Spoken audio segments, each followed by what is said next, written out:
Welcome to the Creative Plan Podcast Network. Join us as we share our favorite RPGs, one-shot games, tabletop games, reviews of items, and convention panels, and other exciting things that we run into from time to time. Sit back and enjoy the show. Hi, this is Kelly, aka Trixie from Ragnarok and Roll, a Scion to Ragnarok story, and Tilda Wimblewick from D&D Journey of the 5th Edition. First off, I would just like to say thank you to everyone for listening to our varied adventures, as well as for rating us on iTunes and RPGpodcast.com. If you haven't rated us yet, we would greatly appreciate it if you could. And if you're looking for more ways to support our efforts, we are now on Patreon, a great site where you can help us continue making more podcasts, as well as some special surprises for our patrons. If you can, please look us up at www.patreon.com/cppn. Every little bit helps. And again, thank you for listening. So welcome back to #RPGaDAY2020. It is August the 28th. Yep. So joining me is Kelly and our buddy Scott. Hey, Scott. Hey. Hey, Kelly. Hello. So the word for the day for RPGaDAY2020 is close. As in open question, close question. You mean it's not like fashion?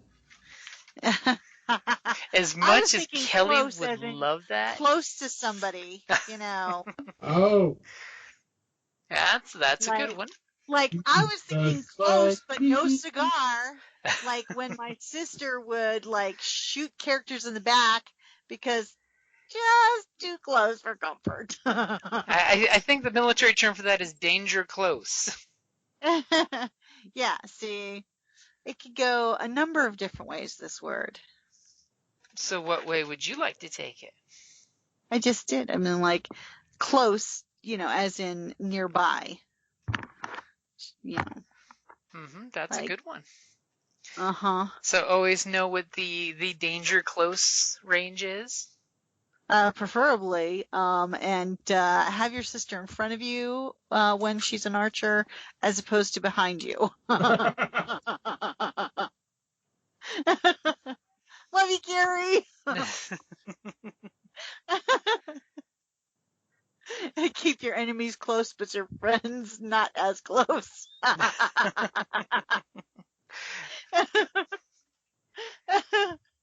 I'm kidding.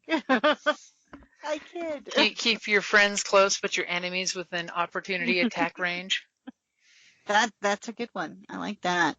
Hey, it's always good to know, if you got that polearm or a bugbear with 5-foot reach in D&D, knowing what your attack of opportunity range is. Yeah, or just having an, I'm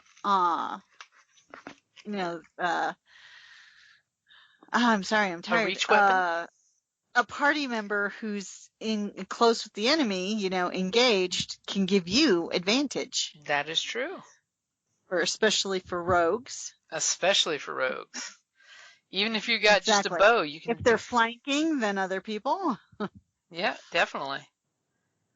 So that's what I thought of when I know. But you guys can do close, as in close the door. See, I would say, what does Scott have for close then?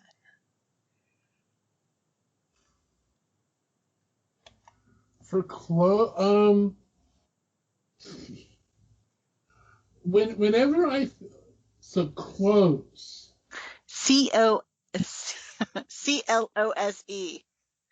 Ooh, that one. Cerrado. Yes. Cerrado.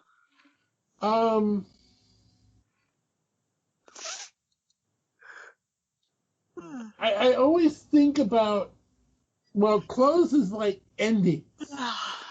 So I think about, you know, how you close the chapters, or you end, you know, how you close out a story or a storyline. That's a good one. That's a good one. Where one of the things that's really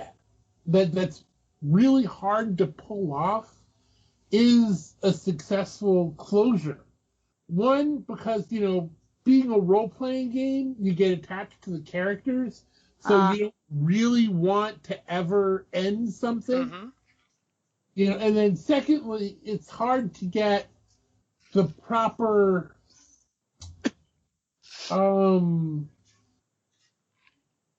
what's the writing term? The cinematic. Not climax, but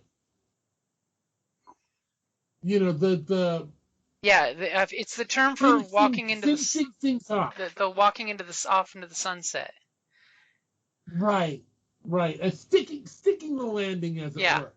Yeah, it's not catharsis. It's a different term. But basically closing off all the story threads to the story. Yeah. Right. A sense of completion. Exactly. Yeah.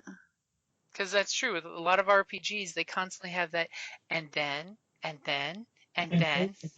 Because, you want to write in those and then so they come back next week.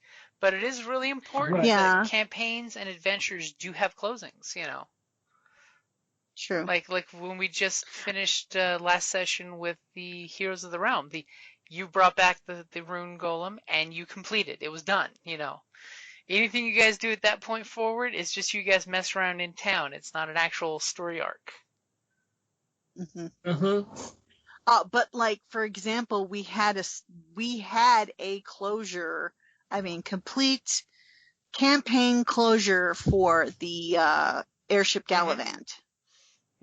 Finishing Peter's story arc of the whole. Even though we could have gone on other tangents that we had discussed, it was decided this is the closure. It's a good wrap-up point. Right. That's definitely a good one of making sure the story threads have an end, as opposed to just fraying on to the point where they just become so convoluted. It's just kind of a there. But yeah, I definitely agree with that one. Closure is important for storylines. Or it becomes those side quests that you get distracted on and you never complete the main quest line. So for me, I would say close. I'm going to go for the GM angle, where it's close as in the opposite of open. Questions. Always ask your players questions, but sometimes it's really important to give them, keep them from having analysis paralysis and making sure you're asking closed questions in regards to it's either a this or that answer, so that way the players don't feel overwhelmed with options because it is an RPG and you can literally go any direction, including up. That way it's just up, down. Are you going through the door? Or are you guys going to retreat? Or are you going to really attack that? Yeah, and then he uses that tone, and we're all like, well, I don't know. It's important as a GM sometimes to say that because it's in character. It's a big, scary, nasty monster, and you should be concerned. Maybe you don't realize your character's pissing himself right now, but. Or maybe the folk hero shouldn't attack the dragon. When all of their friends are right there in belching distance of the dragon in this beautiful cone shape of death. Just saying. I was the only one that decided I'm not standing in front of the dragon. Too close for Which is comfort. why it's good to ask that closed question of, are you sure you want to take the shot? It's either yes or no. And she said yes. So that's definitely a good one to use too, is closed questions in the right time to use the closed questions. Because, sometimes using a closed question can really be good for manipulating, getting the group to work around something, or keeping them from having analysis paralysis of too many options. Because honestly, that can happen in a lot of games where there's just too many choices. Sometimes you just got to say, hey, are you going to go check the tracks, or are you going to continue on the quest? Yep. And then the group decides of, are we heroes or are we mercenaries? Depends on the game. Very true, and depends on the characters. Mm-hmm. It's like we've had in many other games. One person says, I want to kill the dead, captive person. Another person says, we can't kill him. But then I look at the person who wants to kill him saying, nobody's watching. Are you going to do it? Because those are those questions that really define a character. And then wait for the freak out. Yep. So anything else, or should we close there? We can close there, I think. All right. So it's Kelly, Jim, and Scott here with Creative Play and Podcast Network, bringing you hashtag RPGaDAY2020, where we talk about things we love that involve gaming. And today is close. So, like the proper closing I always like is the ride off into the sunset, which leads us into tomorrow's work. And that's a good place. Hold on, can we each give a closing Of course statement? you can. See, now you're on the spot. Now you have to come up with one. Uh-huh. And they lived happily ever after. Ooh, good closing. Okay. All right, my turn. Go for it. So long, and thanks for all the fish. Oh. And then I'll have to close with, and the just lived good and well lives, while the villainous did not rise. Because, they're dead. Alrighty, that's a good one for hashtag RPGaDAY close. I think we're going to get the daggers to do tomorrow's word and High Seas to do the portal. Ooh. And then we have Monday, and that's it for hashtag RPGaDAY this year. Wow. Thank you for listening to the Creative Play and Podcast Network. And feel free to enjoy our other shows, such as D&D Journey of the 5th Edition and Scion Ragnarok and Roll, a Scion hero to Ragnarok story. Thank you for listening.